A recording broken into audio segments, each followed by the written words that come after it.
Right, Joe here. Welcome back to a pretty tired episode of We Need to Talk. I'm not going to lie, we are shooting this quite early in the morning, so bear with me. Anyway, this is the show that looks at football on the internet over the past 7 days. The 7 days that have seen Ajax fans take over London.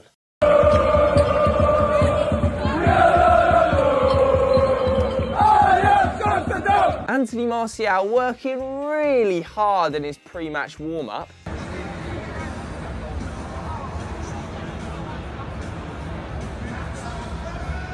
And Benjamin Mendy absolutely loving Liverpool's demise. But this week we need to talk about Fort Williams.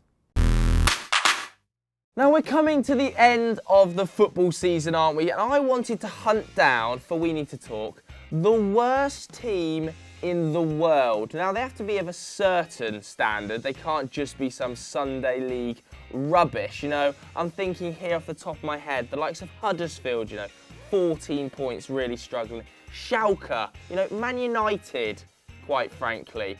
But no, I stumbled across this side in Turkey called Karabükspor. Karabükspor. Probably butchered that. If I did, let me know in the comments below. Anyway, this is a side in Turkey that last year were playing in the top tier. That's right, the Super League.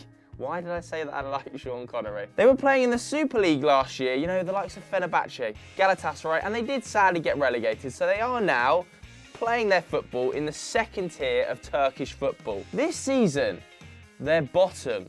They are in the relegation zone. They're currently doing a Sunderland, back-to-back relegations, but it's worse than that. They're bottom on 0 points. They've actually not won a game in this division. They've got a minus 90 goal difference. They have had 3 draws, but they've equally had 3 points deducted. I was getting pretty excited, you know, this is the worst team in the world. And then I was told about Fort Williams. Now, Fort Williams operate in the Scottish Highlands League, so they aren't technically of the level of Karabükspor. They're not even SPFL, and we know how that league is. Sorry, Hamill, but it just is. But they did catch my attention because they're bottom of the league on minus 7 points. That's right, they've had 3 separate points deductions for fielding 3 illegible, how would you say that word? 3 players that you can't. They've got a goal difference of minus 224, despite not forfeiting any games. I'll let that sink in. 36 game season I think they've got, minus 224 goal difference. They've lost 32 of their 34 league games. Whoever the 2 teams they drew against should be utterly ashamed of yourselves. Chuck the towel in now. That's a total embarrassment. One of their games this season actually saw a 30-minute delay because they couldn't play because their own pitch was too covered in deer. Look at the state of this headline in the local newspaper. I mean, look at the top line of that. Wow. Now, I did a bit of research. They haven't actually won a league game in 2 years. Yes, the last time they won a league game was beating Strathspey Thistle in April of 2017. At the start of this season, they only had 4 players. They managed to get a whole new board in the door, sign some new players. They were actually offered the chance of dropping down a division, but rejected it because they felt like they could get promoted this season. Promoted.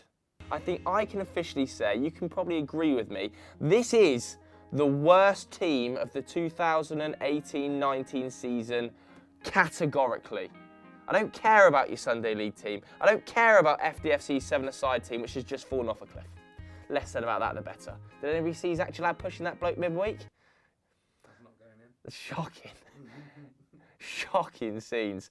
I officially award Fort Williams the worst team of the season. Moving on to the good, the bad and the ugly. The good this week, we're talking about Nike, who have joined forces with the London Youth Games, giving 200,000 youngsters the chance to get involved in football and a load of other different sports. This programme has seen players like Raheem Sterling come through its ranks, Jadon Sancho come through its ranks, Alex Scott come through its ranks. So it's just really good to see a massive corporation like Nike doing their bit for the community. The bad is all about Jeff Wntt. Now, a lot of the viewers of this show might not remember Jeff Wntt. He was a former Premier League referee, image on screen now, and this week, for some reason, he's decided this is the time to release a merchandising line. The merch is it's awful. It's proper scum YouTuber merch. I mean, Jackmate would probably make a video on this if this was YouTuber merch, but it's not. It's ex-Premier League ref merch. Literally nobody knew they wanted it, and there's a good reason. Jeff Wntt here modelling his own merchandise.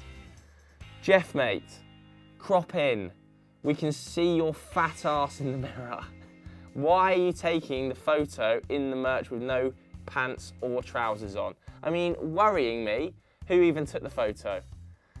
It's just a total mess, Jeff. The ugly this week came during the Barcelona versus Liverpool build-up. If you haven't seen this clip on Twitter, it has been doing the rounds of one Liverpool fan pushing a local vendor into a fountain before running off and laughing. Just pure scum behaviour. I called Lazio fans out for being scumbags last week. Liverpool fan, whoever you are, I don't know his name, but you are also a scumbag. I heard loads of reports this week of Barcelona fans attacking Liverpool supporters, the police being very heavy-handed over in Barcelona. But this particular Liverpool fan, there's just no excuse. It wasn't funny. It was just a real dick move. We don't have an FD Ultras this week. I'll be totally honest, I was too tired last night to put one together. I need some better suggestions than who suggested thigh review. Somebody suggested, in fact, literally it was Chris. Chris suggested he does thigh review. Do you want to see thigh review? I'm not doing it unless this video gets, how many likes do we want? 4,000? 4,000 likes and I'll do a thigh review of Chris Hamill, because then it's just definitely not going to happen. Please give me some good suggestions. I'm really struggling for content. I'm really struggling with content, and I'm really struggling with life right now. Just so tired. So tired. So that's it for this week's episode of, what's this show called? We Need to Talk. So that's it for this week's episode of We Need to Talk. Apologies for the tired performance and the terrible lack of FD Ultras. If you have got a suggestion, like I just said, bang it in the comments below. If you did enjoy it, go and watch Continental Club, Pato, Hamill, Doogie discussing Europe's biggest talking points. I'm going to go get some sleep. Goodbye, good night, what time of day is it? Bye.